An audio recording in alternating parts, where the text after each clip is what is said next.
De la Asociación Chilena de Energía CESOL, asociación gremial, de fecha 27 de octubre para participar en el marco de la discusión del proyecto de ley en tabla. La comisión acordó invitarlos al día de hoy. En segundo lugar, invitación del presidente de la Comisión Desafíos del Futuro, senador Francisco Chaguán, junto al vicepresidente ejecutivo de la Fundación Encuentros del Futuro, señor Guido Girardi, y de la coordinadora de la Mesa Minería Verde del Senado, señora Alejandra Gut, para los diputados integrantes de esta comisión a fin de que participen como panelistas de la jornada Minería Verde para enfrentar la emergencia climática y social, que se realizará el viernes 11 de noviembre a las 9:30 horas en el Congreso Nacional de Santiago. En tercer lugar, oficios ordinarios números 856, 857 y 860 del Ministerio de Minería, de fecha 27 de octubre, mediante el cual envían información conforme a lo establecido en el artículo 14 de la Ley 21.395, correspondiente a las glosas presupuestarias del trimestre julio-septiembre, correspondientes a Secretaría de Administración General del Ministerio de Minería Cochilco y Serna Geomin.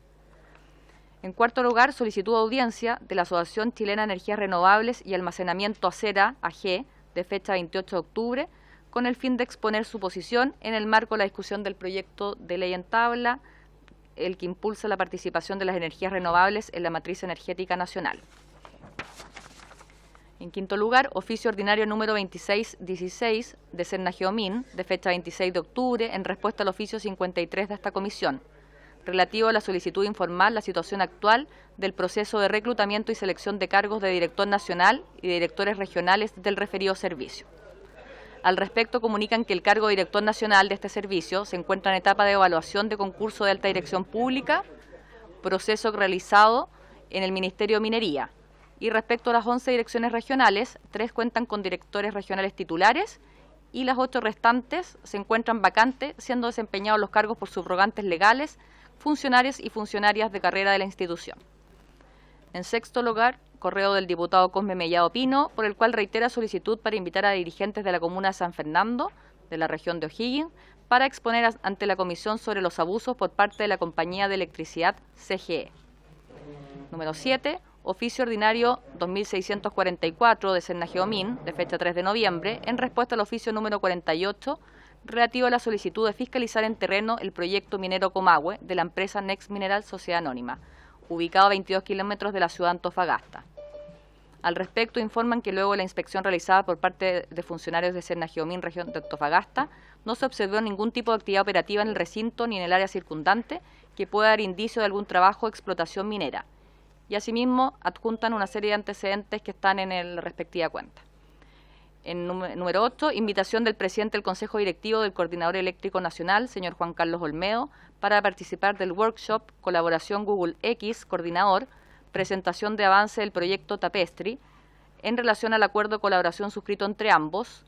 La actividad se desarrollará el día jueves 10 de noviembre a las 14:45 horas y contará con la participación, entre otros, del secretario ejecutivo de la Comisión Nacional de Energía, señor Marco Mancilla.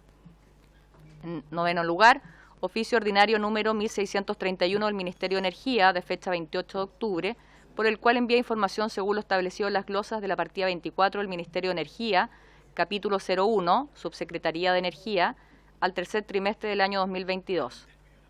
Número 10, oficio ordinario 2789 de la Superintendencia del Medio Ambiente, de fecha 3 de noviembre, de fecha 3 de noviembre, en respuesta al oficio número 41, sobre solicitud de informar respecto de los niveles de contaminación de cada una de las 16 empresas que se encuentran en el polo industrial Quintero Puchuncaví, en la región de Valparaíso, y particularmente respecto a la incidencia medioambiental de la Fundición Ventanas. Número 11, solicitud de la Asociación Chilena de Municipalidades para participar como observadores presenciales durante la discusión del proyecto de ley correspondiente al boletín 14.755-08. Al respecto, la comisión también acordó acoger esta solicitud. Número 12, copia de correo del señor Alejandro Ramón Marín, de fecha 3 de noviembre, enviado al ministro visitador del primer juzgado de letras de Ovalle, por el cual envía antecedentes sobre el avance del juicio de servidumbre minera contra la comunidad agrícola Potrerillos Alto, seguido ante el referido tribunal. Número 13, oficio su excelencia al presidente de la República, mediante el cual retira y hace presente la urgencia simple para el despacho del proyecto que impulsa la participación de las energías renovables en la matriz energética nacional, boletín 14.755-08, que es el proyecto que está en tabla. Y finalmente, oficio ordinario 2786 de la Superintendencia del Medio Ambiente, de fecha 3 de noviembre, en respuesta al oficio número 47 de esta comisión, relativo a la solicitud de fiscalizar en terreno el proyecto minero Comahue de la empresa Next Mineral Sociedad Anónima. Esa es toda la cuenta, Presidenta. Perdón, secretaria. Y jefa de gabinete, asesora. Sí, diputado, vamos a dar acceso a todos los que están pendientes. Muchas gracias. Muchas gracias. Entonces se ofrece la palabra sobre la cuenta. Y se ofrece la palabra por asuntos varios. Bueno, para comenzar la orden del día, tenemos a varios invitados y en este minuto tenemos a la directora de la Fundación Chile Sustentable, señora Sara Larraín Ruiz Tagle, ¿cierto?, junto al encargado de seguimiento legislativo, el señor Felipe Moreno, y al encargado de descarbonización, Gonzalo Melej. También tenemos, ellos están, para poder hacer la opción de los cambios. La señora Sara Larraín y la señora Beatriz, que son los dos invitados. Ya, entonces, bueno, es que solo quería mencionarlo porque entiendo que quien representa a la Asociación de Energía Solar Asesor, la señora Bárbara Yáñez, está con un tema de tiempos, ¿no? Entonces, sí, entonces para proseguir con el orden de la tabla, ¿ya? Entonces vamos a darle el paso a la directora de la Fundación Chile Sustentable para que nos pueda exponer. Muchas gracias. Sí, sí.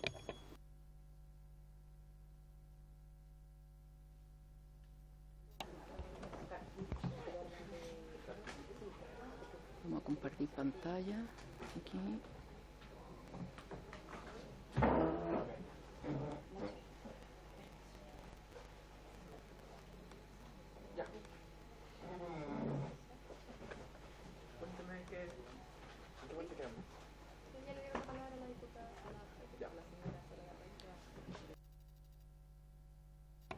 Muy bien.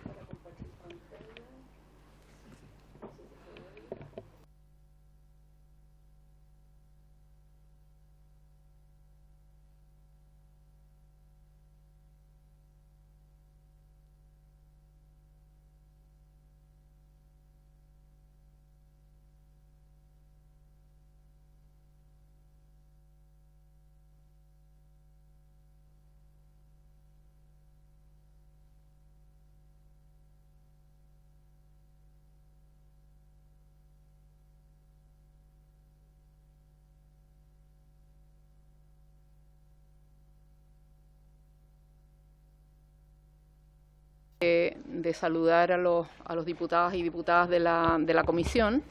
Yo represento a una organización sin fines de lucro que se llama Chile Sustentable. Hemos estado trabajando muy fuertemente en el impulso de las energías renovables desde el primer proyecto presentado en el gobierno de la presidenta Bachelet el año 2005, que se aprobó el año 2008. Bueno, que fue un 10% de energías renovables no convencionales. Nos decían que éramos bastante locos con este 10%. No obstante, ya en el siguiente gobierno del presidente Piñera ya habíamos logrado prácticamente ese 10% y se subió al 20%.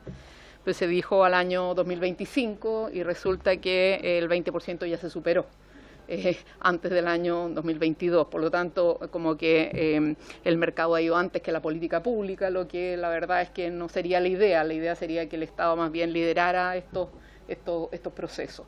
Entonces, en ese contexto creemos que es tremendamente relevante que el actual gobierno haya retomado este proyecto para aumentar la cuota de energías renovables no convencionales y por lo tanto voy a argumentar, digamos, en favor de este proyecto de ley, no obstante considerando que son excesivamente conservadoras las metas y por lo tanto dar los argumentos para recomendar un aumento mayor de estas energías. El contexto es relevante dado el desarrollo energético de Chile, particularmente en el contexto de la crisis geopolítica de los combustibles hoy día, que ha hecho que prácticamente estemos pagando el doble por el carbón, el doble por el gas o triple por el gas, y por lo tanto, claramente si seguimos con esta dependencia, va a implicar un aumento brutal para las cuentas de todos los chilenos, pero también para la industria y todos los sectores de la economía. No obstante, y por lo tanto es un tema de seguridad estratégica. El segundo tema relevante es la emergencia climática.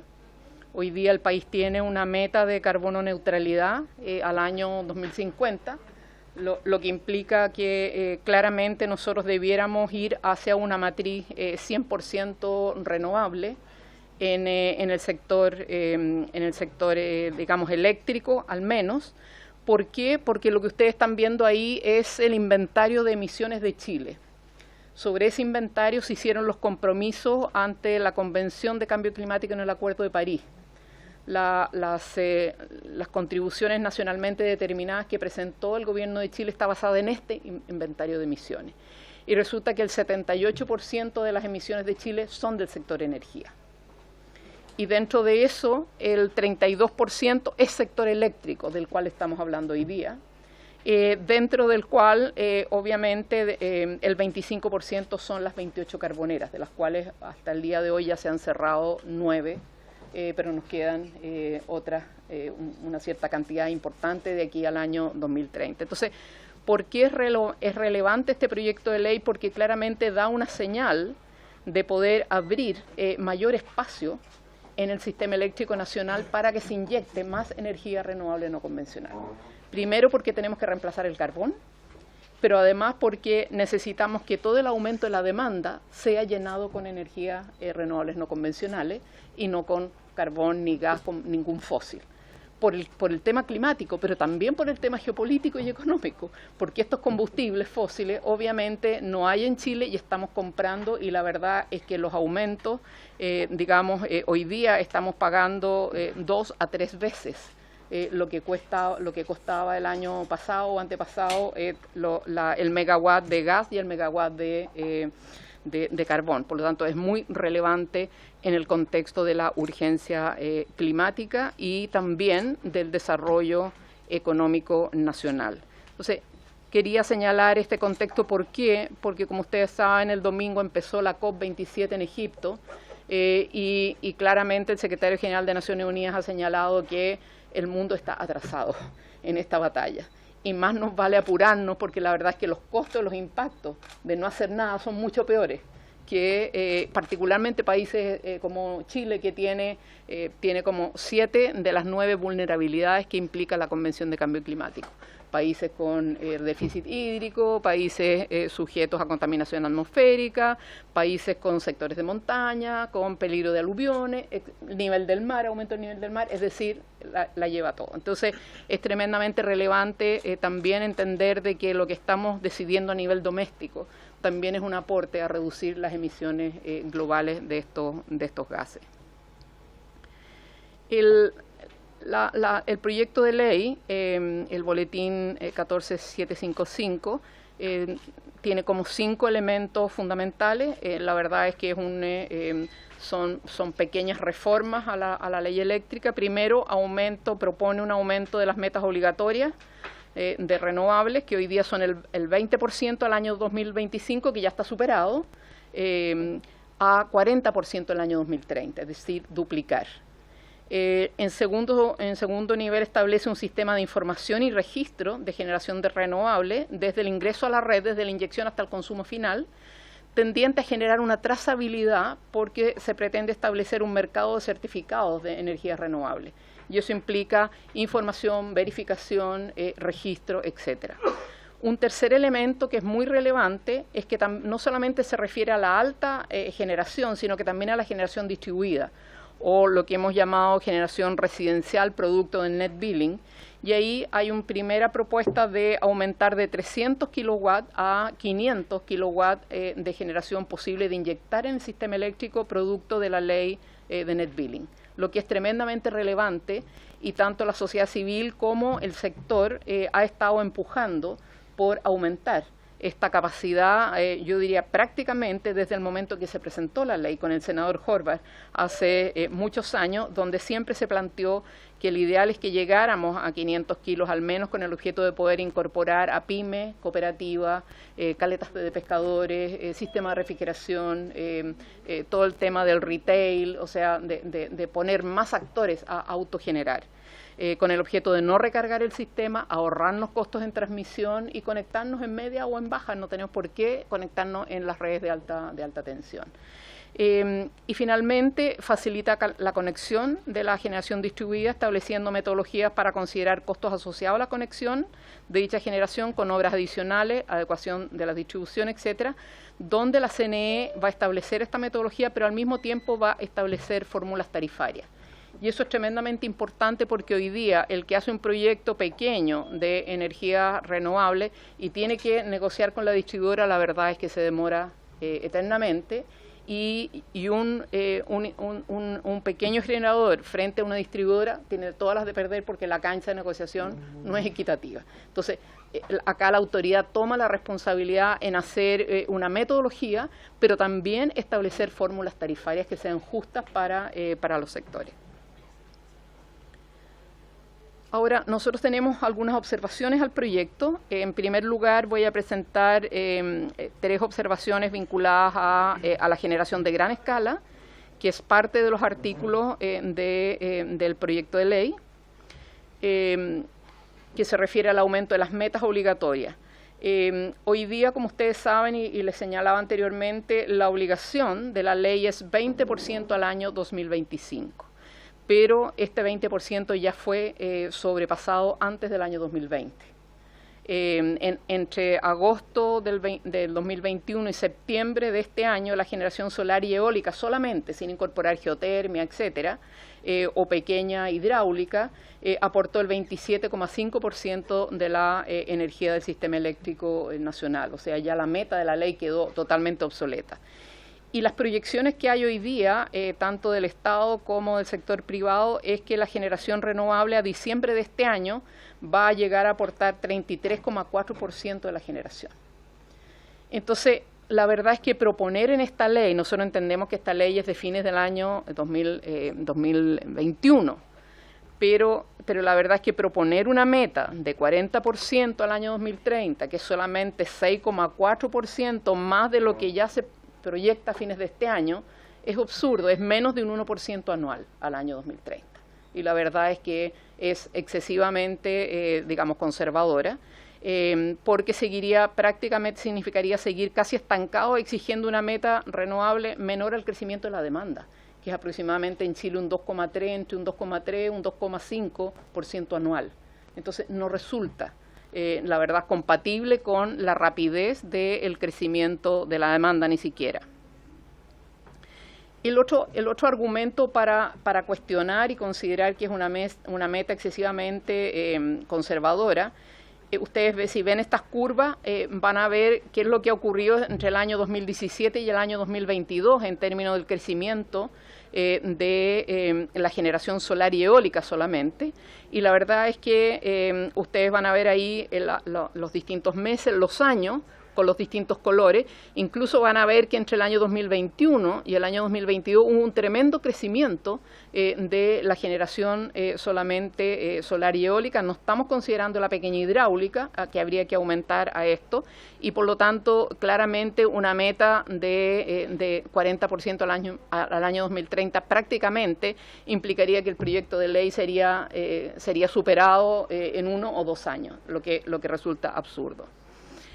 Tenemos también el antecedente que la generación eólica y solar solamente superó la generación a carbón desde el año pasado, en agosto del 2021, y hasta septiembre de este año, era mayor la generación de estas dos alternativas eólico-solar más que el carbón, es decir, hay un dinamismo importante en este crecimiento.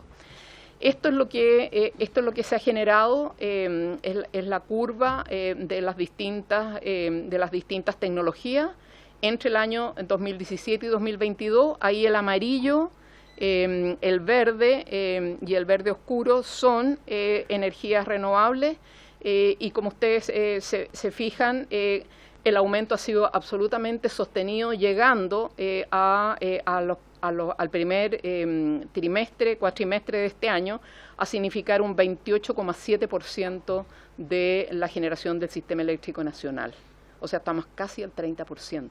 Entonces, ir a un 40% la verdad es que no tiene ningún sentido. Tenemos antecedentes también que declaran que esta tendencia es mucho más dinámica. Si nosotros miramos las licitaciones del año pasado a clientes regulados, la verdad es que claramente se adjudicó solamente energías renovables no convencionales en 3 bloques por 2.310 gigawatt hora año y hubieron ofertas por 18.525 gigawatt año, es decir, 8 veces más oferta de lo que realmente se iba a licitar. Por lo tanto, hay una capacidad de oferta súper importante, no hay escasez de proyectos, digamos. Y ahí ustedes ven, además, los precios de adjudicación fueron los más bajos desde que se inició el sistema de licitación en el año 2006. Los precios en los distintos horarios que ustedes ven en las distintas fueron entre $13 y $31 el megawatt hora. Es decir, también en términos de costo es lo que hoy día presenta más conveniente para el sistema eléctrico nacional. Y finalmente, digamos, si no fueran suficientes esas evidencias, si ustedes revisan el programa indicativo de obras de la Comisión Nacional de Energía, de las obras de generación comprometidas, en el corto plazo, por la fijación de precio nudo del primer semestre del año 2022, van a ver que, con excepción de una ampliación de la reconversión de los vientos y de la ampliación de los vientos reconvertida, todos los proyectos son eólicos o solares. Es decir, de aquí al año de mayo de 2023 hasta diciembre del año 2025, claramente son proyectos solares fotovoltaicos o de concentración y eólicos. Por lo tanto, no hay otro tipo de proyecto en el horizonte. Por esta razón, nosotros proponemos un aumento de la meta obligatoria de la ley. Proponemos incrementar la meta a un 60% de energía renovable anual, en la meta anual, al 2030. Esto está en la propuesta del artículo 150 bis. Ello significaría un 26,6% más que la generación RNC proyectada a diciembre de este año, y implicaría un aumento anual de 3,3% anual de energías renovables no convencionales. Que esto implicaría, en el fondo, sería un 1% adicional y llenar el 2,3% del aumento de la demanda con renovables. Entonces, por lo tanto, no es ninguna radicalidad. ¿Por qué? Porque entre enero y abril, como les señalara, ya llegamos a 28,7. Adicionalmente, no hemos contabilizado los 800 gigawatt hora que se virtieron, se perdieron, se botaron entre enero y septiembre de este año 2022, que si los hubiéramos inyectado estaríamos más del 28,7. De la generación completa, 800 gigawatt hora, no sé hablar de porcentaje en general, pero estamos en unos 2.000, ¿cuánto sería el porcentaje de los 800 de todo lo inyectado? Es una central grande. Sí. Una central, más de una central grande que está sin funcionar, entre comillas. Pero yo te diría que es 10%, 8%. El año pasado completo se vertieron 500 gigawatts, el año pasado completo, el año pasado 500 gigawatts, completo el año, sumados, acumulados. Este año, hasta septiembre llevamos 800, probablemente vamos a llevar a 1.000 gigawatt hora. ¿Eso por qué es importante? Porque ahora con la ley de almacenamiento que se promulgó ayer y que ya se aprobó, ustedes aprobaron en enero del año pasado o de este año, y el Senado aprobó recién, con eso se va digamos, a alivianar aquello, porque lo que no entre en las líneas congestionadas se almacena y se invierte. Entonces aquí vamos a subir mucho. Esto acá vamos a subir al 30% sin ningún problema. Nosotros creemos que se va a subir probablemente el próximo año. Si se hacen las inversiones en almacenamiento rápido, vamos a estar en 33-34% de renovables el próximo año. Y por lo tanto vamos a tener del orden de un 7% para los próximos 8 años, sería 1% anual, lo que es nada. Y tenemos, nosotros proyectamos con todas las proyecciones un aporte de generación de renovable de 33,4 a fines de este año. Y creemos, como les señalaba, que hoy día tenemos mecanismos habilitantes en marcha, como en la ley de almacenamiento. En la ley se comprometió a tener el reglamento el segundo semestre del próximo año. Por lo tanto, se supone que ya vamos a tener cómo va a ser la tarificación, cuál va a ser el reconocimiento de potencia, etcétera, de aquellas instalaciones que van a desplazar la energía, es decir, la van a tomar a una cierta hora y la van a desplazar a otra hora. Y también tenemos más espacio por retiro del carbón. Porque el compromiso, hoy día tenemos cerradas aproximadamente un 25-26% del parque, queda una central, Ventanas 2, de lo comprometido para este año, y de aquí al año 2025 tenemos el retiro prácticamente de otras 3 centrales comprometidas y la reconversión de otras 3. Entonces va a haber espacio para meter más energía. Tenemos estas 2 condiciones habilitantes que hacen que hay espacio para más renovables. Ahora, por esta razón, tenemos una segunda recomendación, que es que creemos que el Ministerio debe incorporar en esta ley una exigencia con un tiempo específico de operación flexible del coordinador, que permita evitar los vertimientos, y claramente priorizar las energías renovables, y eso implica que el coordinador tiene que implementar automatismos en la gestión del sistema eléctrico nacional. Esto no es nuevo, la obligación está en el artículo 117J del reglamento de coordinación, pero el coordinador lamentablemente se ha negado a implementar y a innovar. Y esa es parte importante de por qué tenemos esta cantidad importante de vertimiento. Porque si nosotros pudiéramos manejar con mayor flexibilidad la operación del sistema, claramente priorizaríamos las energías más baratas y las energías menos renovables, y por lo tanto, si hay una central, no sé, la Huacolda, por ejemplo, que tiene un mayor costo, pero en la misma tercera región estamos virtiendo mucha energía solar y eólica, obviamente el coordinador tiene que tener la posibilidad de automáticamente que entre esa energía limpia y no la energía carbón. Entonces, esto está porque nos han dicho, no, esto no está en la ley. Esta obligación está en la ley hoy día, está en el 117J del reglamento de coordinación, y nosotros creemos que el Ministerio, en los artículos transitorios de esta ley, podría insistir en un plazo para que el coordinador estableciera estos automatismos que son obligatorios por ley y que no los ha implementado. Entonces, creo que aquí hay una falta y no nos demoraríamos mucho en una indicación que en la parte de los transitorios del proyecto de ley le dé un plazo a que el coordinador implemente este automatismo, porque si no va a ser más vertimiento y más vertimiento, porque la operación inflexible del sistema solamente privilegia al carbón y al gas natural, no a las renovables.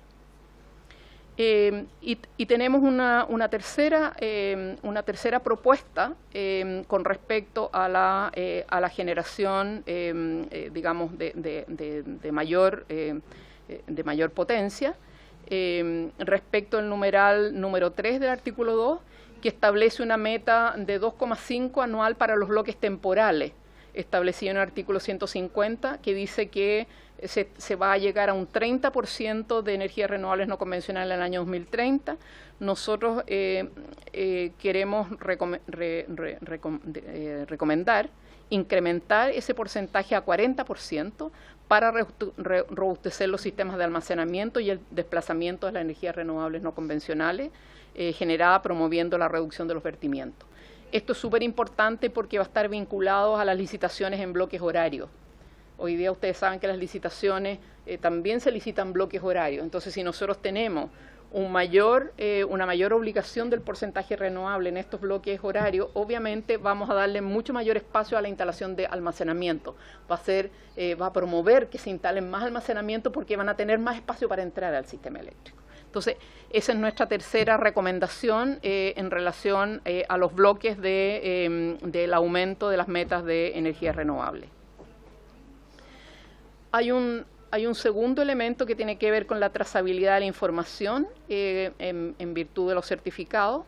Acá la ley establece un sistema de información y de registro desde el ingreso de la energía renovable hasta el consumo final. Eso va a facilitar la trazabilidad. ¿Por qué? Porque esta energía va a permitir generar certificados verdes de generación limpia. Y esos certificados van a ser un atributo que le va a dar como un valor adicional a esta energía. El problema que nosotros estamos viendo en el sistema eléctrico chileno es que, aunque el ministro nos aclaró que estos certificados van a quedar establecidos en los contratos, no queda claro cómo va a operar el sistema en caso de mayor vertimiento RNC. Porque si usted tiene un contrato y pone, no sé, 100 megas en el contrato y pone 100 megas en el contrato con ¿no es cierto?, con un cliente, pero resulta que a usted le vierten 50 megas y usted va a tener que ir a comprar los otros 50, ¿quién le asegura que no sea fósil? Entonces, ¿cuál va a ser su contrato? ¿Qué va a pasar con ese certificado? ¿Lo va a llenar con fósil? Pero es el certificado para verde. Entonces, ahí hay una inconsistencia donde nosotros lo que estamos viendo es que puede haber, si el renovable sigue sufriendo vertimiento y tiene que, para cumplir sus contratos, ir a comprar energía de cualquier tipo, la verdad es que puede haber una reducción o escasez de certificados, porque resulta que lo que se ofreció por el contrato 100 es solamente lo que inyectó son 50, y claramente puede haber un valor, digamos, especulativo en relación al valor de los certificados. Y eso obviamente no va a ir a favor de una mayor, digamos, aumento de estas energías. Por lo tanto, proponemos definir bien claramente ese mecanismo. Yo creo que de continuar la inflexibilidad en la operación del sistema eléctrico, yo creo que el coordinador no va a ser fácil de seguir, aunque se le ponga unos meses para que empiece a operar el sistema de una forma distinta, puede retrasar el retiro del carbón y puede aumentar los vertimientos de generación solar y eólica y quedar la crema con los famosos certificados verdes. Tenemos tres observaciones al proyecto en la parte de generación distribuida, que ya no es generación digamos, de alta potencia. En general, consideramos muy positivo el incremento de los 300 kilos a los 500 kilos, como ya señalaba, de generación posible de inyectar al sistema eléctrico en el marco de la ley de net billing o generación distribuida. Creemos que es la verdad es que es una demanda de la ciudadanía y del sector tremendamente, digamos, desde el inicio de la ley. Y también creemos que es muy positivo remover la barrera de mercado a la generación distribuida al facilitar la conexión, generando una metodología objetiva para establecer los costos asociados a la conexión, tanto las obras adicionales como los beneficios en la distribución, etcétera, y que la autoridad establezca las fórmulas tarifarias. Nosotros creemos que esto es pareja la cancha de negociaciones entre el promotor del proyecto y la distribuidora. Va a destrabar proyectos que quedan ahí porque la distribuidora no contesta y por lo tanto no se puede avanzar con el proyecto, y al mismo tiempo va a facilitar el cumplimiento del programa de gobierno, que tiene un compromiso de 500 megas de generación distribuida. Entonces creemos que este es un elemento tremendamente positivo y relevante, por lo tanto nuestras observaciones son positivas en relación a los artículos sobre generación distribuida. En síntesis, proponemos estas cuatro modificaciones mediante indicaciones. Hay algunas que son atribución del Ejecutivo, la mayoría son atribución también de ustedes como parlamentarios. Muchas gracias. Disponible para preguntas. Muchas gracias. Diputados que quieran entrar y hacer preguntas. Por la señal, los diputados que tenemos en línea. ¿No? ¿Sí? ¿Diputado?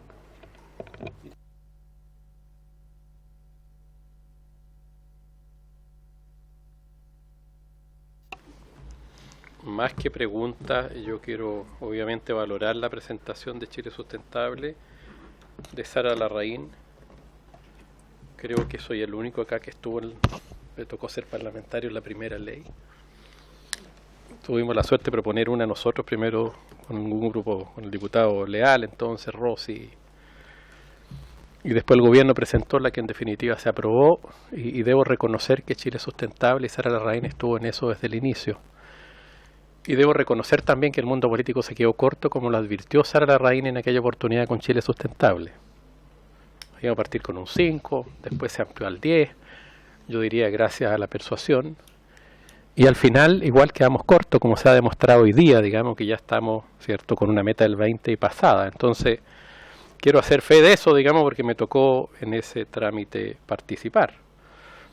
De manera que la evidencia de los hechos en estos 20 años es bastante clara y creo que no se han equivocado en eso. Por eso creo que es muy importante, por lo menos desde mi punto de vista, suscribir los planteamientos, en general lo digo, mientras tanto, que está haciendo Chile Sustentable. E invitar al resto a suscribirlos también. Creo que hay ahí un trabajo de muchos años y la urgencia, además del cambio climático, lo amerita, digamos, aunque seamos un país pequeño, aunque se ha señalado incluso por algunos de estos días que es tan poco lo que puede hacer Chile, pero creo que, sin lugar a dudas, obedece también a un cambio cultural que tenemos que empujar. Yo creo que eso es lo que quiero señalar en primer lugar. En segundo lugar, preguntar a Sara por qué cree que la política del gobierno en esto está tan mezquina, digamos, en el sentido de no avanzar. O preguntado de otra manera lo mismo, ¿quiénes están frenando? ¿Cuáles son los intereses políticos, económicos o inadvertencias que frenan el avance? O dicho de otra manera, ¿a quién le conviene que no avancemos tan rápido?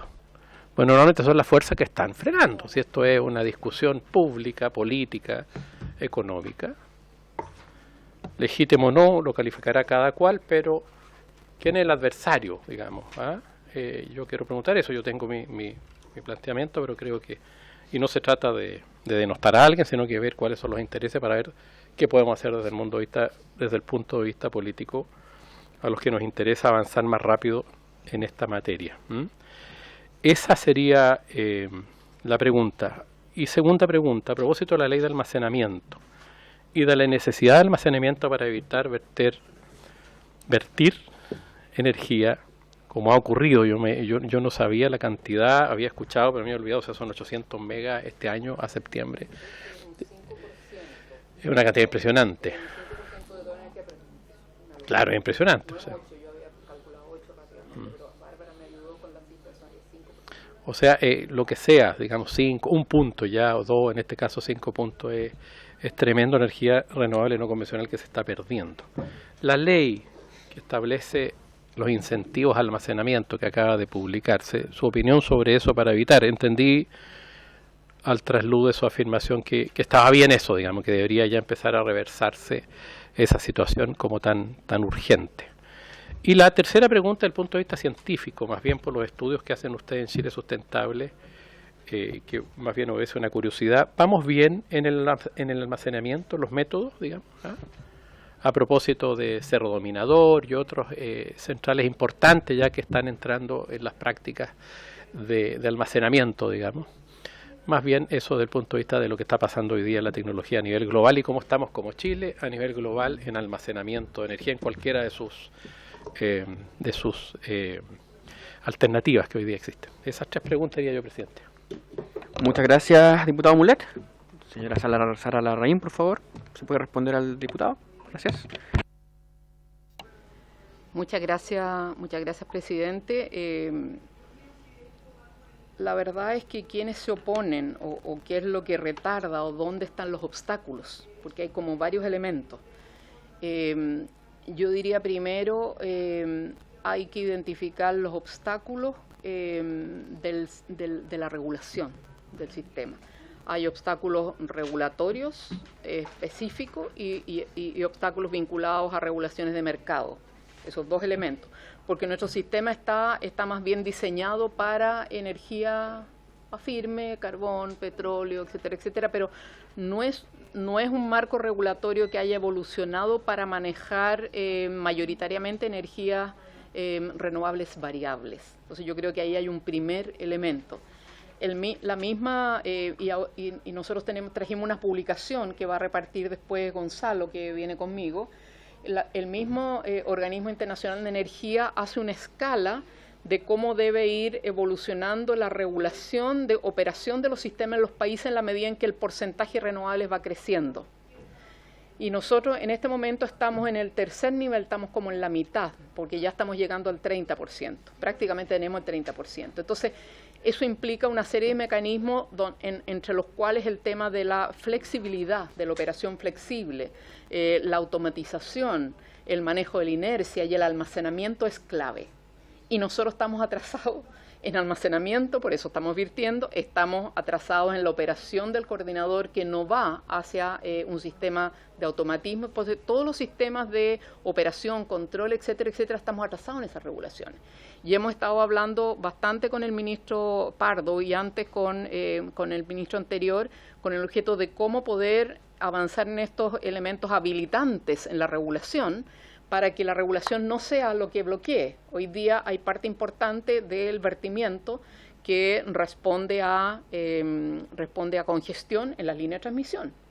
Y lo único que ha salido en la prensa poco menos es que hay que hacer línea de transmisión porque si no se va a seguir virtiendo. Las líneas de transmisión son necesarias, pero no es la única necesidad. Es fundamental tener almacenamiento, porque ustedes ven que el sol, y cuando ven las curvas, no les presenté una diaria, pero el sol empieza 9 de la mañana, empieza a las 12 hasta las 3, está aquí, prácticamente llega a 50% de la inyección de toda la energía del sistema y después empieza a bajar nuevamente hasta las 6 de la tarde. En ese momento, cuando están saturadas las líneas y toda esa energía por congestión no se puede inyectar al sistema, es allí el momento en que se almacene. Y eso se desplaza y se inyecta en la hora donde empieza a bajar. Entonces, sin almacenamiento es absolutamente imposible. Sin automatizar y cambiar los sistemas de control para permitir esta flexibilidad, que nos vamos adaptando a la operación a cómo funcionan los recursos naturales variables, tampoco. Entonces, y eso está, eso está a la mano de la autoridad. Yo creo que ahí hay como un primer elemento de obstáculo. Quiero hablar más que quien se opone como hay un primer obstáculo. El segundo tiene que ver con una serie de instrumentos de mercado que se han manejado con una justificación de seguridad del sistema y que a la larga han implicado que significan un espacio adicional para las fósiles. O al menos regulaciones que están hoy día favoreciendo a las fósiles en contra de las renovables. Y me refiero a dos mecanismos principalmente. El primero tiene que ver con los mínimos técnicos. Hoy día nosotros tenemos las carboneras, las de Guacolda. Las de Guacolda están operando a mínimos técnicos altísimos que podrían reducirse mucho más. Y reducirse mucho más significa que la central tiene que funcionar al menor mínimo técnico y no exigir funcionar a este mínimo técnico. Por todo el otro espacio que agarra en el sistema eléctrico se lo quita a las renovables. Entonces, hoy día es posible con la tecnología, incluso, hay varias centrales que han reducido los mínimos técnicos. Hoy día es importante que la autoridad vaya planteando una gradualidad de reducción de los mínimos técnicos de la operación de las centrales fósiles. Y eso no está ocurriendo. Y por lo tanto significa un obstáculo de ingreso a las renovables y una chaqueta ancha para el carbón que no debiera estar, porque es en contra de la trayectoria de transición que hoy día tenemos energética. Y el otro elemento que es súper complejo ha sido el gas inflexible. El gas inflexible resulta que es un mecanismo que lamentablemente implica que como el sector del desarrollo del gas natural se hizo vinculado al tema de Argentina y no hubo suficiente almacenamiento, después de la crisis tampoco se construyó almacenamiento para este depósito de reservas para este. Entonces, de repente, si no hay almacenamiento de gas y viene un barco, se declara que viene este barco con gas y todo lo más, y en vez de que en línea se le venda a otro país o cualquier cosa, bueno, resulta que se declara gas inflexible y se inyecta ese gas al sistema. Y eso significa que le quita el espacio a las renovables, porque obviamente el gas se inyecta obligatoriamente. Ese mecanismo tiene que desaparecer. Tiene que desaparecer en la medida en que hoy día claramente, particularmente que el coordinador que está operando puede proyectar cuáles van a ser las necesidades de gas y tener, digamos, las centrales con su más los depósitos, pero no tienen por qué tener bancos circulantes que estamos obligados a inyectar a precios carísimos además, 3 veces más de lo que costaba el año pasado el gas. Entonces, pésimo negocio para el país, y nuevamente es un mecanismo que hoy día está en la regulación, está en la norma técnica, y que la autoridad debiera terminar con esa norma de gas inflexible. Entonces, yo diría que esos dos elementos son, diputados, los elementos que yo diría que son obstáculos, son barreras para acelerar el ingreso de las renovables. Y obviamente hay un tercer elemento que son los incumbentes. O sea, hoy día las carboneras, usted ve que después de la mesa de descarbonización, el anuncio del presidente Piñera fueron 7 centrales.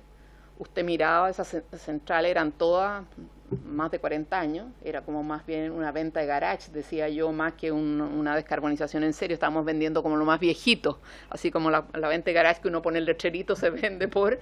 Entonces, claro, por presión de la sociedad civil acá y en el mundo, empresas como Engie, empresas como Enel, han tenido también una presión de sus casas matrices, que además tienen plata del Estado, en el caso de Engie el gobierno de Francia, en el caso de Enel el gobierno de Italia, y ellos se han acelerado. De hecho, Enel cerró, con Bocamina cerró todas sus plantas ya en Chile, y Engie va a reconvertir las últimas 3 en el año 2025.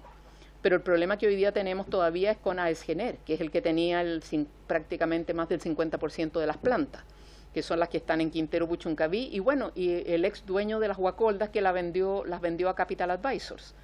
Entonces tenemos una inercia con el caso de AES Gener, lamentablemente, porque era una empresa que prácticamente tenía casi 60%, de las 28 centrales, AES era dueño de 15 de ellas. Entonces ha sido una empresa difícil, solamente ha comprometido el cierre de 2 centrales. Una la cerró, Ventanas 1, que tiene, no sé si tiene 60 años ya o... 40 No, más de 50. Más de 50 años, que además se acogió a una regulación absurda, que es estado de reserva estratégica, de estar congelada ahí. Se le paga por potencia el 60% y se le da 2 meses para inyectarse si fuera necesario. Ahora está en el panel de expertos, porque resulta que el coordinador la llamó y no estaba disponible, y nunca estuvo disponible, y todas las otras empresas le pagaron sagradamente el 60%. Entonces nosotros decíamos al ministro, bueno, aproveche este escándalo y borre ese mecanismo, porque es totalmente el mecanismo de estado de reserva estratégica, y es solamente la única empresa que se acogió a eso. Entonces tenemos estas regulaciones o tratos especiales o tratos a la medida. Yo diría que hoy día el principal obstáculo para avanzar en la descarbonización en cuanto a carbón es AES Gener, sin duda. Y el segundo elemento que vamos a tener en una segunda fase son las empresas de gas natural. Nosotros tenemos aproximadamente unas 20 centrales de gas natural, 5.000 megas instalados. El gas natural se ha planteado como el gran combustible de la transición que iba a apoyar a las renovables. Nosotros creemos que con almacenamiento no van a ser tan necesarias. Vamos a lanzar ahora con la Universidad de Valparaíso un estudio de desgasificación en un escenario 2035 y otro 2040, y nos dimos cuenta de que no es necesario el gas. Ahora, no somos solamente nosotros, el PNUD Naciones Unidas ahora hace 3 semanas acaba de lanzar un documento que señala que para América Latina el gas natural no va a ser un factor que ayude a la transición energética, sino que se los podemos mandar porque es un documento público, lo lanzaron con la CEPAL hace unas 3 semanas. Señala que al contrario, si la región sigue pensando en el gas natural, va a ser un elemento que va a retrasar la transición energética de la región y a costos mucho más altos y con menos empleo. Da cifras de empleo, da cifras de inversión y por lo tanto Naciones Unidas recomienda que no nos quedemos pegados en el gas y que la región debiera diseñar una transición saliendo del gas lo antes posible. Y finalmente, en relación al tema de almacenamiento, diputado, yo creo que la ley es positiva. ¿Por qué? Porque estableció el almacenamiento de una forma estructural en el sistema eléctrico, porque lo crea como un nuevo segmento. Hoy día nosotros tenemos segmento generación, segmento transmisión y segmento distribución. Ahora se agregó un cuarto segmento que es almacenamiento, que tiene sus normas, que tiene su tarificación y por lo tanto va a permitir que no solamente las empresas pongan un almacenamiento para su proyecto, sino que en este segmento pueden haber más inversiones de distintos sectores. Y creo que para transitar de un modelo de energía apoyado en energías fósiles hacia un sistema de energía basado en energías renovables variables, claramente el almacenamiento es un elemento estructural, porque permite desplazar esa variabilidad, particularmente del sol y del viento, permite trasladarlo desde las horas donde hay más energía que incluso nos va a sobrar, en vez de vertirla, la guardamos en este almacenamiento y la desplazamos en las horas que no lo hay. Que yo creo que es lo que va a ocurrir también con la menor agua. Yo creo que los embalses, las centrales hidroeléctricas, los embalses van a ser utilizadas como pilas también, en el sentido que usted va a acumular agua y usted va a soltar el agua cuando requiera, digamos, complementar sol y viento. Entonces yo creo que vamos hacia un paradigma de manejo de los sistemas eléctricos con estas distintas alternativas mucho más flexible, que es distinto a lo que conocemos. Entonces creo que el almacenamiento está bien en la etapa que estamos. La idea es tener el reglamento a mediados del próximo año y tener las inversiones, ya hay algunas, pero muy pocas, tener una masificación de la ley y después ir perfeccionando la ley. Pero creo que es importante porque lo establece como un segmento con unas reglas muy técnicas, muy claras y con una tarificación muy clara. Y yo creo que es súper importante tener la regulación y el tema de mercado bien aclarado al mismo tiempo.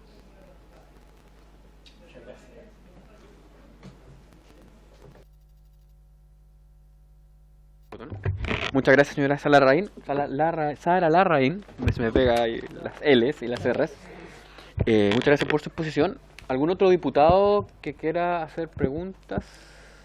No hay ninguno conectado. Ok. Señor Muleto, ¿está conectado y también acá? Está como está duplicado. Está duplicado. Sí. Bueno. Muy bien. Debido a que no hay ningún otro parlamentario que quiera realizar preguntas, pasamos a la siguiente exposición, que sería el presidente de la Asociación Chilena de Energía Solar, ACESOL, señora Bárbara Yáñez, junto al...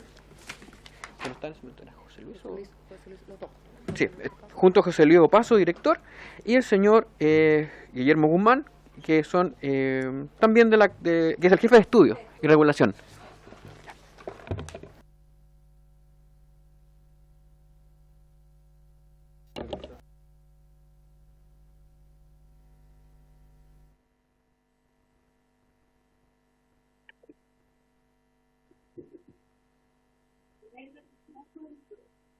Con el negro bajo el micrófono.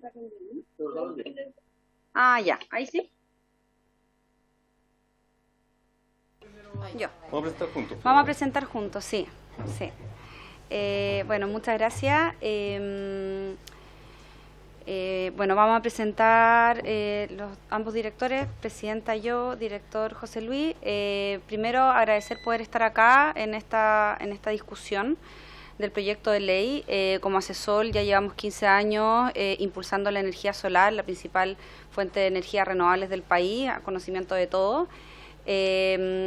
Importante que Asesol participe porque contamos con una trayectoria de 15 años donde estamos constantemente haciendo estudios, análisis y levantando información concreta de más de nuestros 150 socios que nos entregan información y su abanico de actividades, de recursos, de conocimiento, no solamente a nivel nacional, sino que también a nivel internacional.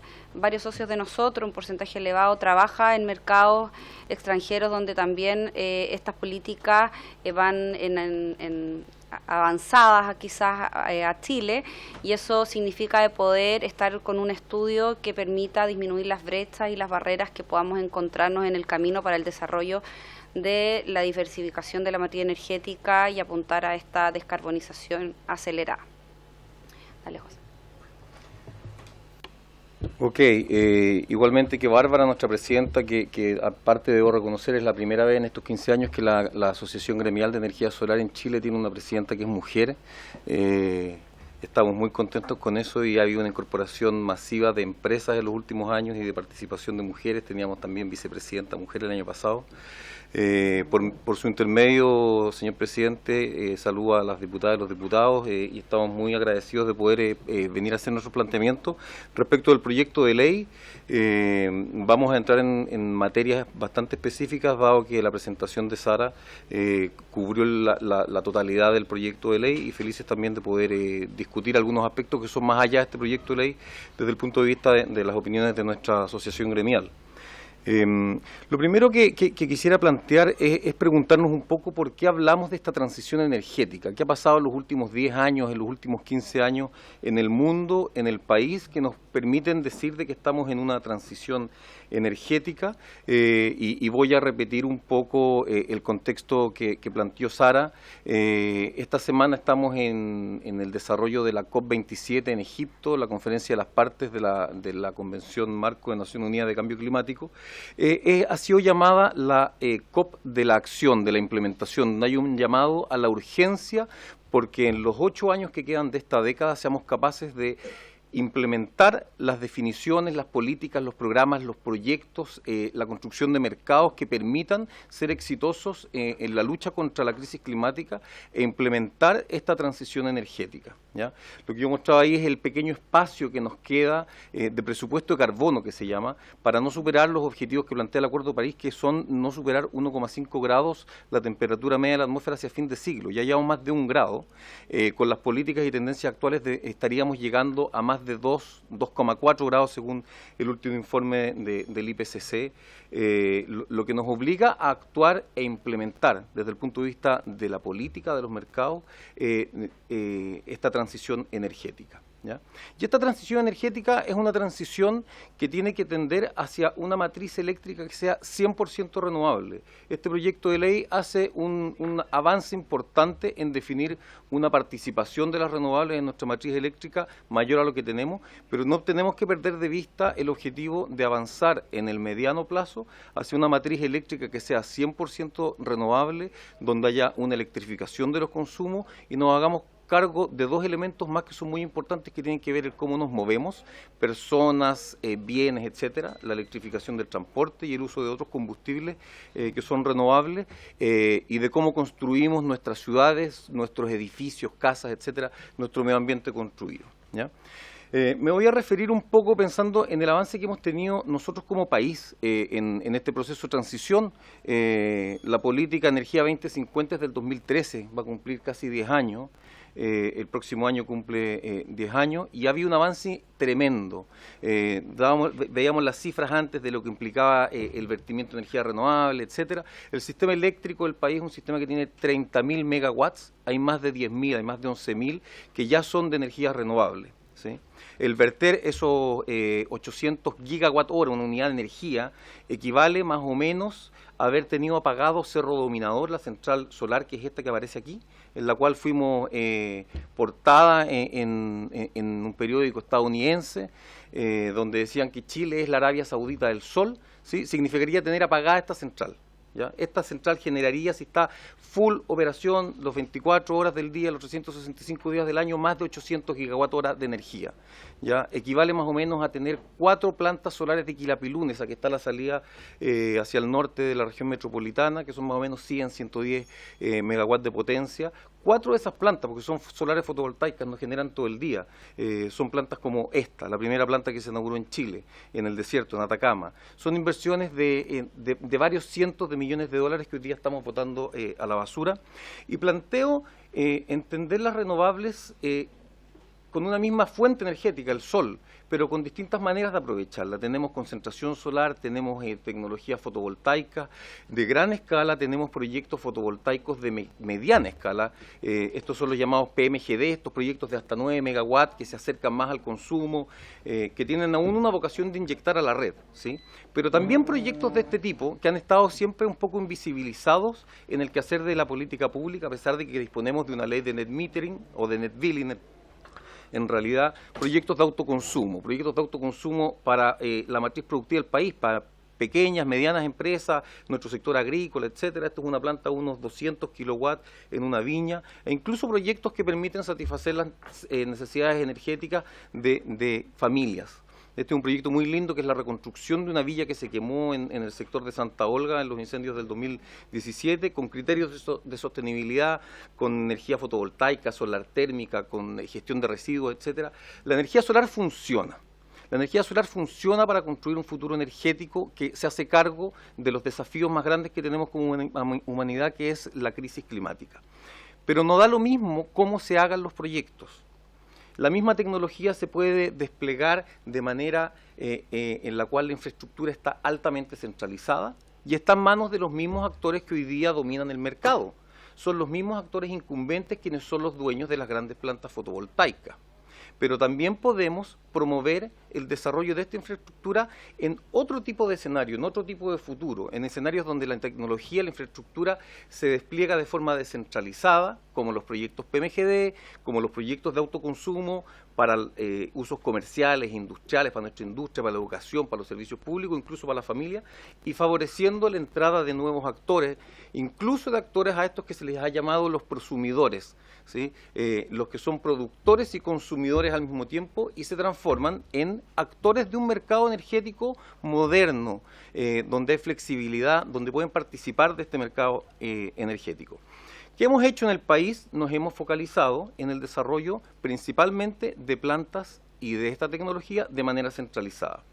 De hecho, si uno suma la tecnología solar y la tecnología eólica, que son las que dominan más de estos 10.000 megawatts desplegados en Chile en los últimos 10, 12 años, el 83% de toda la potencia instalada corresponde a proyectos de gran escala solar y eólico. El 16% corresponde a proyectos de tamaño mediano, cuya vocación aún es inyectar energía a la red, aunque están más cerca de los consumos. Y solamente el 1% de la potencia se ha desplegado en proyectos de pequeña escala, de autoconsumo. En la ley que el diputado Mulet mencionaba que estuvo presente en su discusión inicial, la ley de generación residencial, la ley de net billing, ¿cierto? En resumen, el enfoque de política pública, podríamos decir, ha sido, que ha imperado en Chile, que ha habido durante este tiempo, ha sido el que se ha llamado, y esto es una cita académica de un paper que desarrollaron colegas de la Universidad Adolfo Ibáñez, ha sido el de las renovables sin subsidio. O sea, removamos un poco las barreras para que las renovables surjan en la competencia del mercado, pero vemos que esa competencia no es tal, porque los mismos actores son los que empiezan a mezclar sus portafolios de activos para poder seguir manejando el sistema sin grandes transformaciones, ¿ya? Y se ha evitado cualquier incentivo directo.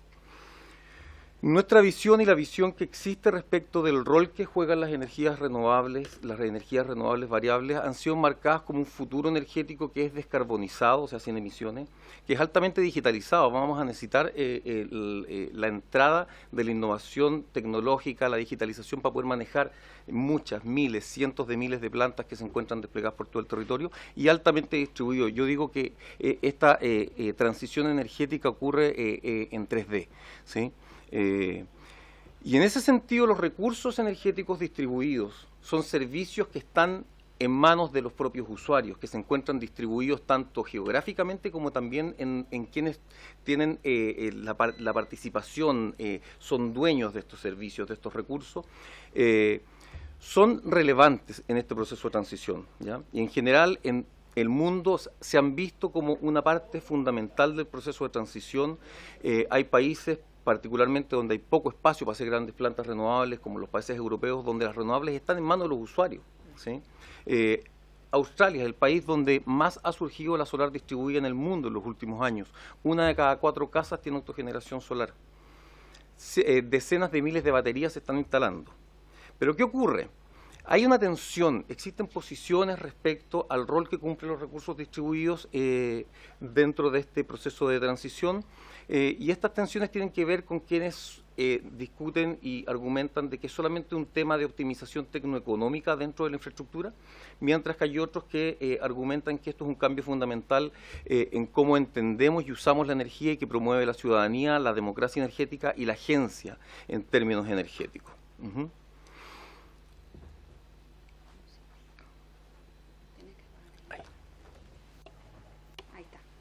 Bueno, y entrando ya más al nivel nacional, si nos comparamos con países que están en la misma localización de nosotros, como por ejemplo con Brasil, donde en generación distribuida, que es donde estamos entrando en la conversación, ya tienen instalado 14 gigas, México 270 y en el caso, por ejemplo, de República Dominicana tienen 8. O sea, nosotros estamos bastante lejos de eso y esto tiene que ver porque uno pudiese comparar Brasil, que es un país que tiene una geografía distinta y que tiene una demanda distinta en nivel de distribuido, residencial, comercial, industrial. Sin embargo, tiene políticas públicas que facilitan y dan curso a que la generación distribuida aumente en su porcentaje y no quede en el 1% que hoy día estamos en Chile. Acá tenemos una proyección de crecimiento que se desarrolló en el 2017 y podemos ver que hoy día deberíamos estar con bastante más megas de lo que tenemos instalado en nivel de generación distribuida y este crecimiento debería ser aún más incrementado o más demarcado de lo que tenemos hoy en día y que les voy a mostrar. Y esto se debe a que estamos atrasados con las políticas públicas, con los incentivos y con los planes que tenemos que desarrollar para poder incrementar de forma siempre con una visión a largo plazo, de forma sistemática, estos sistemas. Acá podemos ver la PELP, esta es la planificación energética a largo plazo, donde podemos ver en el gráfico de líneas los 3 escenarios, un escenario estándar en base, un escenario ya más elevado donde sí hay algunos niveles de incentivo. Sin embargo, si nosotros nos comparamos en la proyección de la PELP con tomando los últimos 3 años, el crecimiento en generación distribuida en los últimos 3 años, ese porcentaje nosotros lo tradujimos y lo proyectamos en barra. Y podemos ver que estamos muy por debajo a la proyección que la PELP tenía o tiene en su planificación, si seguimos hoy día cómo estamos desarrollando la energía distribuida en la diversificación de la matriz energética.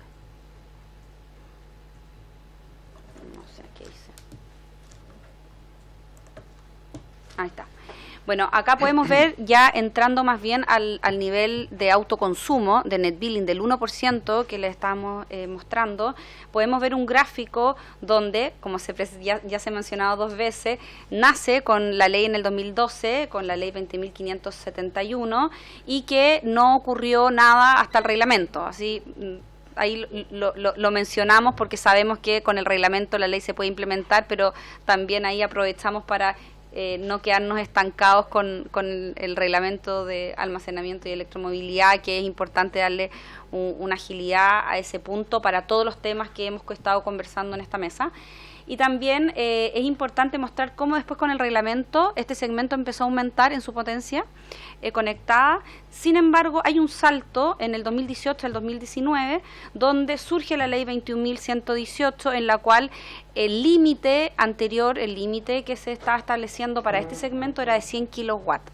En esta ley se aumentó este límite a 300 kilowatts. O sea, nosotros podemos ver que el aumentar la potencia en el segmento net billing también aumenta el número de kilowatt instalado y poder aumentar este porcentaje de diversificación de la materia energética a nivel de distribuido, también sabiendo lo que tenemos hoy en día de las problemáticas que se han hablado de invertimiento a nivel de transmisión, con implementar los sistemas de distribución en distribuido podemos minimizar de cierta forma también las problemáticas que tenemos en transmisión y que vamos a conversar más adelante. También acá han ocurrido otros incentivos, nació un nuevo modelo de negocio que son las empresas ESCO justo en este año, y luego podemos ver en los últimos 3 años que están en este gráfico, en el 2020, 2021 y 2022, que el crecimiento, a pesar de que está Casa Solar, por la energía a tu pyme, por la energía a tu empresa y otros tipos de incentivos de subsidio, cosubsidio por parte del gobierno, se estancó un poquitito, el alza ya no fue tan pronunciada. En este periodo el gobierno se puso una meta que es bastante atractiva, ambiciosa, que tenemos que cumplir o por lo menos tender a ella, que son los 500 megas instalados de generación distribuida a nivel residencial para el 2026. No siendo pesimista, sino que al contrario, demostrando que necesitamos políticas públicas ahora ya, incentivos ahora ya. Queremos transformar o demostrar que tenemos que conectar en 7 años lo que hemos conectado o generado, implementado, construido en 3. O sea, tenemos un tremendo desafío. Hoy día el crecimiento anual es de un 9%. Para poder cumplir esta meta, el crecimiento anual debería llegar a ser de un 40% desde hoy. Por ende, es la importancia y la necesidad de impulsar estas políticas públicas que estamos mencionando o que vamos a mencionar más adelante. Ya entrando al proyecto de ley propiamente tal, algunos puntos que nosotros queremos también destacar del proyecto de ley, a propósito de lo expuesto anteriormente, tiene que ver con el aumento de los 300 a los 500 kilos. Es inminente que ese aumento se tenga que realizar, porque ya vimos cómo aumentó la potencia en el aumento anterior de 100 a 300. Hoy día podemos ver en el gráfico de Dona, podemos ver que hoy día de este segmento el 40% de la potencia conectada corresponde a proyectos entre 100 y 300 kilos. Aún más, si nos fijamos solamente arriba donde dice de 200 a 300, es el 27%. O sea, para aumentar la potencia conectada en el segmento necesitamos aumentar esta potencia, y es algo que claramente estamos muy de acuerdo. También estamos muy de acuerdo con respecto a regular los costos de las obras adicionales y de las adecuaciones a la red. ¿Por qué? Porque el segmento net billing tiene ciertas restricciones, tiene poca flexibilidad. Mi proyecto no lo puedo conectar en otro segmento. Hay un reglamento donde habla de descuentos remotos con ciertas condiciones, pero en general estamos hablando de que no tiene holguras y tiene ciertas limitancias de inyección. Por ende, si es que las adecuaciones no se regulan, los costos de las adecuaciones de forma adecuada, ¿qué va a ocurrir? Los proyectos van a ser inviables y no vamos a poder potenciar este segmento. Por tercero, también que se encuentra en el proyecto de ley, tiene que ver con reconocer los ahorros en transmisión a nivel de generación distribuida. Ese es una tendencia. Hoy día nosotros en Chile contamos con un net billing, pero el hecho de reconocer los cargos por el uso del sistema en transmisión en nivel de distribución significa llevar a una tendencia más a net metering que a net billing, lo cual ya podemos tender al costo de inyección y al costo más 1 a 1, que hoy día que es más cercano al 50% del costo de consumo, ¿ya? Y dígame que nosotros en la tarifa del BT1,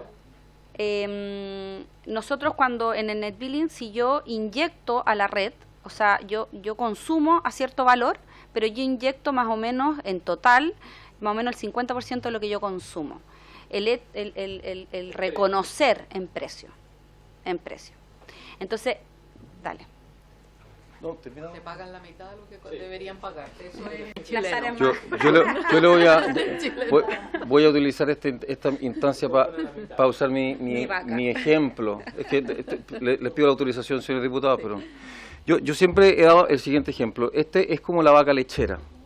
Usted recibe todas las mañanas al señor del carrito de la leche que le lleva la leche en la mañana y le dice, ¿quiere comprar leche? Sí, deme 2 litros de leche. ¿Cuánto vale? 1.000 pesos, y usted le paga 1.000 pesos.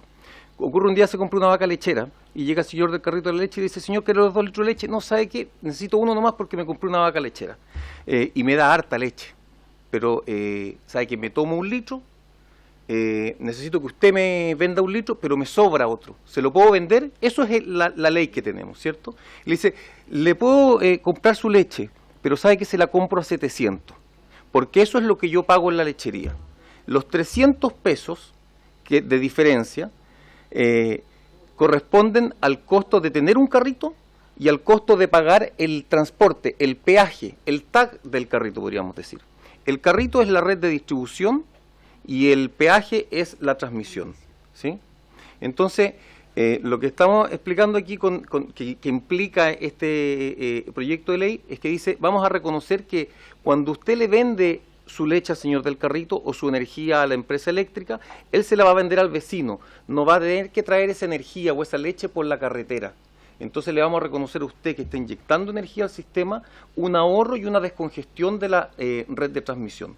Por lo tanto, le vamos a pagar más por esa energía que usted inyecta. ¿Cuánto más? Lo que vale la transmisión.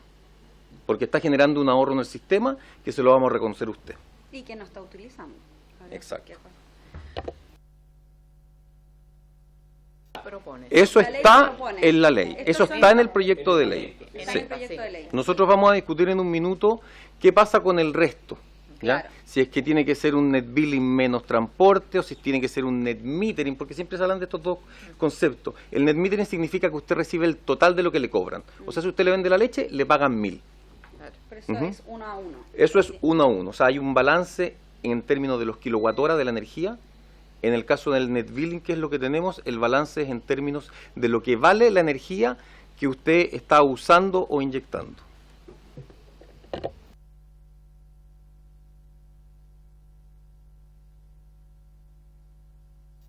Ahí está. Ya, espero que haya quedado un poquitito más claro. Y es uno de los, por eso los 3 temas que estaba abordando en estos momentos era acerca del proyecto de ley. O sea, del 300-500, de los costos de horas adicionales, o sea, de adecuaciones y horas adicionales, y también reconocer el costo de la transmisión. Por lo tanto, con respecto al proyecto de ley, nosotros tenemos un objetivo común, eso es muy positivo, en el fondo estamos muy de acuerdo con el proyecto de ley, pero también creemos que esta es una oportunidad para poder implementar, potenciar este segmento, que es un segmento que les faltan políticas para poder desarrollarse, poder nivelar la cancha, como ponemos acá, el rol que le corresponde a la generación distribuida a nivel Chile, que hoy día está con ganas de crecer, pero está con ciertas barreras que no le permiten crecer.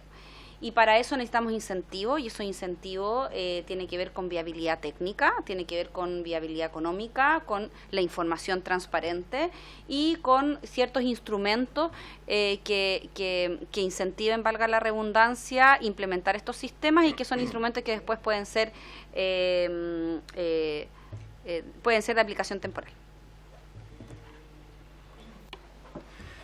Ok, quedan 2 diapos que quisiera, en términos de los comentarios, quiero resaltar un poco cuáles han sido los principales factores que han favorecido el surgimiento de mercados de generación distribuida en el resto del mundo, en Latinoamérica, en otros países que hemos estudiado, que conocemos. Yo creo que lo primero y fundamental, y es que está bastante alineado con la propuesta del proyecto de ley en términos de aumentar la capacidad. Este aumento de capacidad se refiere a la capacidad de inyección, no instalado, o sea, cuánto puedo inyectar, y esta línea porque los 500 kilowatts son el límite para que un usuario usuario eléctrico sea un cliente regulado. Las provisiones del net billing son para clientes que son regulados, por lo tanto consideramos que en la escala, el tamaño de los proyectos es importante importante a la hora de promover el desarrollo de estos mercados, y nos preguntamos por qué no todo usuario tiene la posibilidad de inyectar energía al sistema, no solamente los regulados, sino que también los clientes libres que pudiesen ser sujetos de regulación de precios. Hay un espacio entre 500 kilowatts y 5 megawatts en los cuales los usuarios pueden optar por ser clientes libres o regulados, y de hecho ocurre migración de un lado para un lado y para otro. Nos preguntamos si es que no es la hora de pensar de que cualquier usuario que pudiese ser sujeto de regulación de precios, o sea, optar por un régimen regulado, tenga la capacidad de inyectar, y que esa sea la capacidad en este caso de los 500 kilowatts que se indica en este proyecto de ley. En segundo lugar, es importante considerar que este segmento es un segmento que se transforma en un mercado competitivo, es un mercado que de hecho es el segmento de mercado en las inversiones de energía que genera más empleo, más que las energías renovables de gran escala y más que cualquier inversión en tecnologías fósiles. Hay estudios locales, hay un estudio de la Agencia Internacional de la Energía que demuestran que el sector de proyectos de generación distribuida son los que generan más empleo. Entonces hay que desmitificar un poco también esta idea de que estamos destruyendo empleos al promover el autoconsumo y llevar a estos segmentos de menor escala la generación renovable. En tercer lugar, la participación de los usuarios. Hay que poner foco en los usuarios finales, sean familias, sean industrias, sean comercio, empresas. Es clave en la masificación para que la generación distribuida cumpla un rol relevante en el proceso de transición. Y para eso es importante, y la evidencia demuestra que donde han surgido estos mercados es donde han habido incentivos concretos. En particular dos. Uno es que existen incentivos tributarios, no necesariamente subsidios, y son incentivos que son de carácter temporal. Son incentivos que se establecen por periodos, por ejemplo, 5 años y revisión, 10 años y revisión. Y son incentivos que tienen un carácter de un beneficio tributario, una reducción tributaria para quienes pagan impuestos. Los subsidios tienen que ser muy especificados para población vulnerable. Y lo otro son incentivos que tienen que ver con el precio. Invitamos a una discusión entonces del análisis de este proyecto de ley de por qué no incorporar un esquema de net metering en alguno de los segmentos de usuarios, particularmente en el segmento de usuarios residenciales, ¿ya? Creemos que hay cuatro elementos de mejora potencial en el proyecto de ley, aparte del apoyo que hacemos a las proposiciones que fomentan la generación distribuida. La primera tiene que ver con establecer una reserva de capacidad para los proyectos de net billing. Hoy día existe competencia en las redes de distribución para conectar proyectos, ya sea de vocación de inyección a red, proyectos de tamaño mediano y proyectos de net billing. Hay un derecho establecido por ley para los usuarios regulados de poder inyectar la energía excedente, y muchas veces por variables técnicas, condiciones de congestión a nivel de distribución, los usuarios no pueden inyectar y no son viables sus proyectos.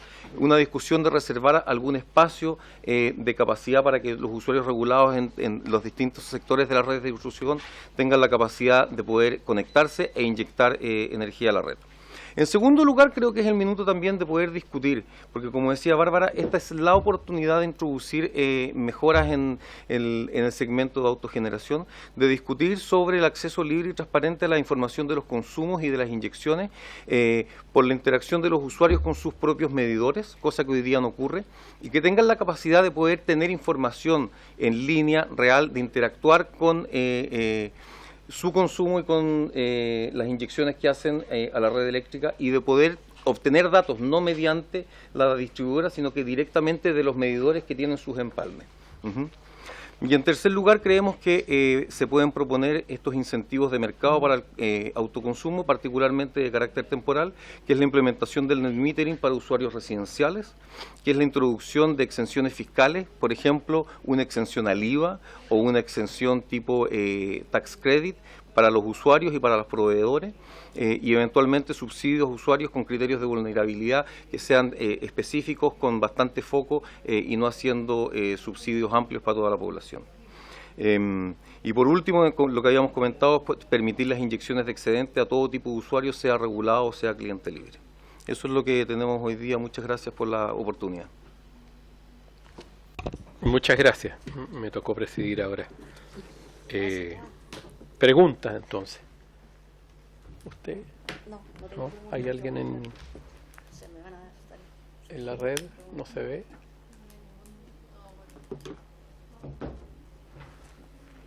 Bueno, yo quiero hacer una pregunta más bien genérica, pero se habla y uno de los incentivos y propósitos del gobierno y de la política energética tiene que ver con el hidrógeno verde, con exportar el hidrógeno verde. En fin, se plantea el hidrógeno verde, ¿con quién va a competir? Va a competir en definitiva con los consumidores comerciales y el eventual hidrógeno verde exportable, ¿ah?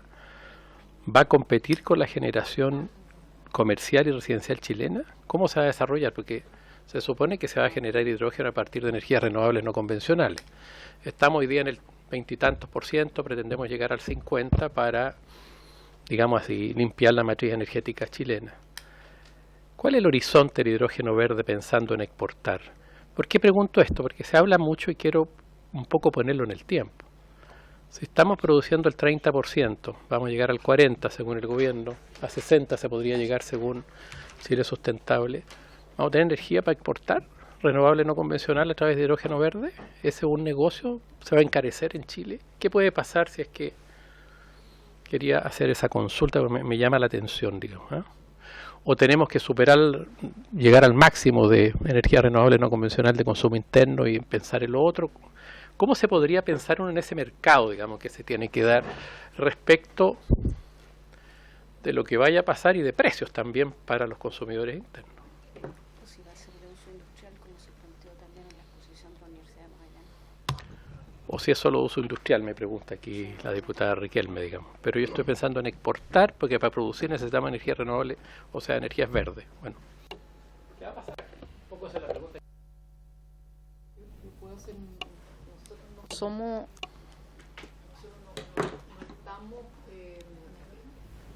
estamos especializados digamos en el tema interno específico de cómo se va moviendo el tema del hidrógeno a nivel internacional. No le podía dar una orden de magnitud en relación a la magnitud, repitiendo de lo que se requiere a nivel internacional, particularmente para justamente responder a aquellas necesidades no eléctricas directamente. En el caso de Chile, nosotros tenemos una visión crítica en relación a cómo se está planteando el tema del hidrógeno verde, porque en el fondo se está estableciendo una tremenda atención pública, incluso recursos públicos en forma importante, para una tecnología que desde nuestra perspectiva sí es importante desarrollarla, pero no es la prioridad hoy día. Y hoy día probablemente no se está poniendo los recursos en donde sí necesitamos, que es justamente lo que ha planteado en la presentación de ACESOL. Nosotros necesitamos electrificar los sectores particularmente residenciales, pequeña industria, transporte al interior de Chile. Esa es nuestra necesidad, no solamente en términos de limpiar la matriz, en términos de economía, en términos de bajar la tarifa de las personas, tener la posibilidad de un transporte más económico, etcétera, etcétera, porque los combustibles fósiles, con guerra de Rusia, Ucrania o no, los combustibles fósiles van a seguir en una línea porque llegamos a un tema de mayor, escasez de estos recursos, pero al mismo tiempo porque el cambio de la tendencia hace que este tipo de combustible va solamente seguir subiendo. Y acá nosotros tenemos una energía, son fuentes que son nacionales, limpias, etcétera, etcétera, y que pueden obviamente ayudar a la electrificación de todos los elementos que requerimos. Eso es fundamental para el sector residencial, es fundamental para la industria nacional, de tener energía limpia, de tener energías más baratas, de tener energías nacionales que no dependa de la geopolítica internacional y que no contamine las localidades. Entonces, creo que lamentablemente aquí ha habido una mano de afuera que señaló una serie de expectativas de que Chile podía servir al mercado internacional, y hoy día lamentablemente el diseño grande y lo que se ha abierto como expectativas son proyectos enormes para exportación, no para responder a las necesidades nacionales. Entonces, nosotros desde nuestra perspectiva tenemos una tremenda crítica política a esa forma de empezar el desarrollo de ciertas alternativas, porque nosotros creemos que debiéramos, si vemos la necesidad de Chile, debiéramos, por ejemplo, pensar en proyectos de una menor escala en Chile, justamente para abordar aquellos elementos que no podemos electrificar en el corto plazo, que por ejemplo podrían ser los camiones de la minería, que podría ser una serie de elementos que hoy día es requerido y que obviamente el sector de electricidad va a ser difícil que pueda entrar directamente en términos de costo, etcétera, etcétera. Entonces, yo creo que aquí está mal puesto digamos, estratégicamente en el desarrollo energético del país está mal puesto. Y ha generado mucho anticuerpo, porque además las dimensiones de estos proyectos, en el caso de la región de Magallanes, donde se ha puesto, digamos, un énfasis territorial, y donde hoy día ya hay arrendamientos de hectáreas, donde además los arriendos han subido, o sea, la generación de expectativas es brutal. Ahí se está planteando del orden de 17.000 kilómetros, de 17 kilómetros cuadrados de generación eólica. En un solo, o sea, es una digamos intervención, una mega intervención territorial que lo único que ha generado en el fondo son rechazos por el orden de magnitud como se plantean los proyectos. Ahora, todo lo que hemos visto acá en relación a estas proyecciones de necesidad de energías renovables no convencionales es sin considerar lo que requeriría el hidrógeno, porque para ser verde tiene que ser alimentado con renovables. Entonces no hemos, y obviamente nosotros no nos vamos a referir a las necesidades de agua, que se requiere, que es otra crisis de competencia hoy día en Chile, particularmente si queremos hacer algo de hidrógeno en la zona central o más al norte, complicado. Pero incluso sin tomar en cuenta las restricciones de agua, si nosotros vemos la cantidad digamos, cómo se está pensando la magnitud de los proyectos, implica una mega intervención territorial que desde nuestra perspectiva va a generar oposición. Y probablemente va a generar críticas a las energías renovables no convencionales que no nos hacen bien para llevar adelante un mayor desarrollo de energías renovables en una escala mucho más gradual, que sea importante para el país. Los consorcios, obviamente que hay consorcios internacionales, y tenemos agencias de cooperación como GIZ, la agencia canadiense y todo, que están poniendo lucas y todo lo demás porque ellos necesitan. Pero yo creo que tenemos que cambiar el switch de que nuestros territorios sufran mega intervenciones para servir a la economía de países que no se han puesto la pila con la aceleración de la transición que ellos tienen, y además son países que tienen los recursos para hacerlo.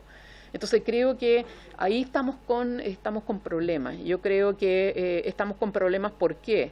Estamos con problemas porque la forma como se está planteando no está priorizando servir al desarrollo nacional primero, o simultáneamente al menos.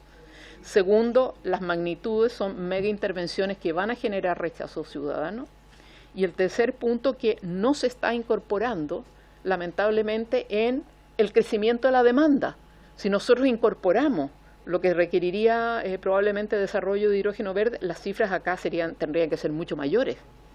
Entonces, la aceleración de las inversiones, no tenemos ordenamiento territorial en Chile como para que no hayan conflictos. Entonces, yo por lo menos quería un poco adelantar nuestras prevenciones, no teniendo una visión crítica de la tecnología, pero la forma como se está implementando la geopolítica de desarrollo de esta tecnología creo que no va a resultar bien.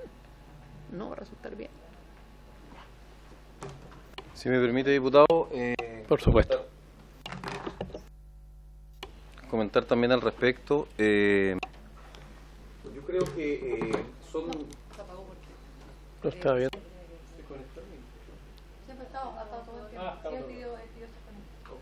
Sí, sí. Aprovechando que el ministro está conectado y lo aprovecho de saludar, y siguiendo sus palabras, yo creo que aquí hay que elegir cuáles son las batallas que hay que dar y que son las prioritarias en este proceso de transformación y de urgencia que tenemos. En específico, la generación de energías renovables variables es importante y la cantidad de inversiones que hay que hacer son tremendas y son, podríamos decir, distintos caballitos de batalla. Sacar el carbón, que son más o menos 5.000 megawatts, equivale a construir unos 15.000 megawatts de energías renovables, porque obviamente no funcionan todo el día, hay que construir almacenamiento. Generar la energía para la industria del hidrógeno verde, independientemente que sea de exportación, que sea para el uso minero, que sea para uso industrial, residencial, demanda otra buena cantidad de energía renovable. Estamos hablando de miles de megawatts también. Recordemos que tenemos más o menos 11.000 construidos hoy día, 4.000 más o menos en construcción. O sea, tenemos ya un mercado de unos 15.000. Tenemos que duplicar eso para sacar el carbón. Tenemos que construir más o menos lo mismo que eso para poder satisfacer la demanda futura.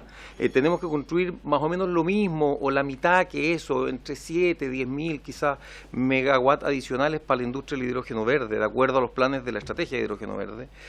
Usted pregunta específicamente si es que eso juega en contra o está por carril separado de los proyectos de generación distribuida. Yo creo y creemos en Asesol que la generación distribuida es parte de la solución.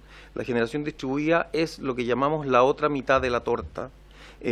Ayuda a descongestionar las redes de distribución, de transmisión, ayuda a desplazar inversiones que se tienen que hacer en generación centralizada, trae el consumo, la generación cerca del consumo, entrega beneficio a las redes, también es capaz de regular frecuencia, de regular voltaje, de entregar servicios a las redes de distribución, al sistema más utility, transmisión, gran generación.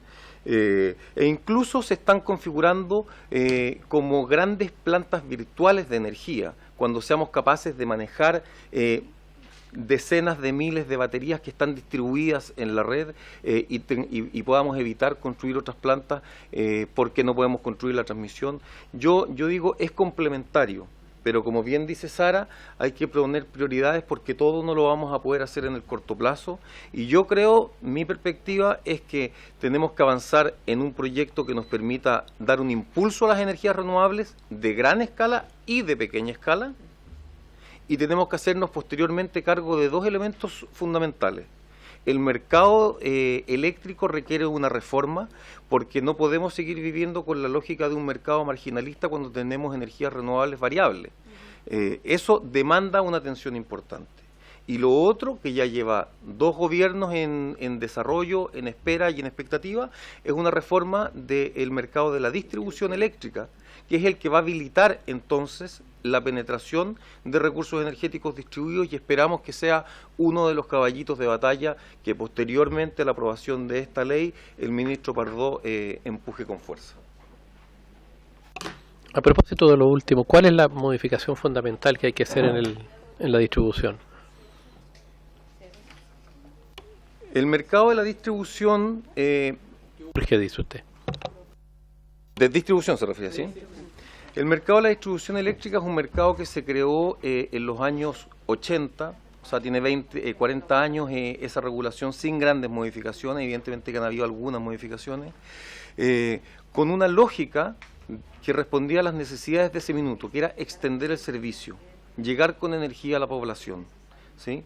Entonces lo lógico era extender redes porque la tecnología que teníamos eran centrales de generación, centralizadas, como se le llama, ¿cierto? Entonces teníamos que mover la energía hasta el punto de consumo. Tiene una lógica de entender la energía como un flujo unidireccional desde el punto donde se genera hasta donde se consume y tenemos que construir infraestructura. La manera más eficiente de hacerlo es generando los monopolios naturales, ¿sí? Concesiones a empresas monopolísticas porque no tiene sentido construir una red por el lado derecho de la calle y otra por el lado izquierdo, ¿sí? La configuración tecnológica de los mercados hoy día es completamente distinta. Existe un espacio de competencia en el mercado dada la penetración de energías renovables para autoconsumo y autogeneración, servicios energéticos de eficiencia energética, electromovilidad que van a ser centrales de poder ambulante, ¿sí? Un auto tiene varios ciento y tanto HP. Esos son más de 100 kilowatts. Con 100 kilowatts yo alimento una fábrica. O sea, mi auto pudiese alimentar la fábrica, por decirlo de una manera. Entonces, hay una configuración tecnológica que permite un despliegue de mercados que son distintos, donde se reconozca entonces la distribución, en vez de ser esta cosa unidireccional, debiese transformarse en una plataforma que permite flujos y servicios donde participan otros actores del mercado, no solamente la empresa que toma la energía y la entrega y la vende al consumidor final. Siguiendo el ejemplo de la leche, pudiese ser el tema de los teléfonos, por ejemplo, que antes uno tenía que ahí da muy similar el ejemplo de lo que vivimos en esa transición, lo que pudiésemos llegar hoy día de vivirlo con la generación distribuida, y es lo que habla José Opaso, que tiene que ver con la bidireccionalidad y la flexibilidad en las redes de distribución, y nos permite que el mercado pueda tender a aumentar. Lo que hemos hablado es las conexiones de proyectos de generación distribuida. Ahora, también hay otros puntos que son importantes, que ya entraríamos al proyecto de ley de distribución, pero hay atribuciones de actores que hoy día están en el mercado que no las tienen, porque el mercado se está desarrollando post la generación de la ley. Entonces, el rol que tiene que cumplir hoy día, por ejemplo, las distribuidoras, es un rol que tenía otra misión y se le dio una nueva misión sin modificación de la ley y sin beneficios propios. Entonces, ahí también se van generando ciertas discusiones en estos prosumidores, distribuidoras y otros actores por contar con una ley que tiene 40 años, cuando hoy día el sistema está en mira a un futuro y estamos atrasados a hacerlo. Ok, muchas gracias. ¿Alguna pregunta, colega? ¿A quienes están telemáticamente, alguna intervención, comentario? No. Bueno, entonces estamos viendo, ¿cierto?, el estudio del boletín 14.755 raya 8 en primer trámite constitucional y reglamentario. Le agradecemos entonces la asistencia a la directora de la Fundación Chile Sustentable, señora Sara Larraín Ruiz Tagle, junto al encargado de seguimiento legislativo Felipe Moreno y al encargado de descarbonización Gonzalo Melej. Agradecemos también a la presidenta de la Asociación Chilena de Energía Solar, ACESOL AG, señora Bárbara Yáñez Barbieri, junto al jefe de Estudio y Regulación, señor Guillermo Guzmán, y al director José Luis Opaso. Asistió el señor Diego Pardo Lorenzo, ministro de Energía, además como observador en la Asociación Chilena de Municipalidades, el coordinador jefe de la Unidad de Seguimiento Legislativo, señor Miguel Humberto Moreno García, y el asesor de la Unidad de Seguimiento Legislativo, señor Jaime Coloma Álamos. Entiendo que hemos cumplido el objeto de la sesión, señora secretaria. Le agradecemos mucho a todos ustedes y, habiéndose cumplido el objeto de la sesión, se levanta.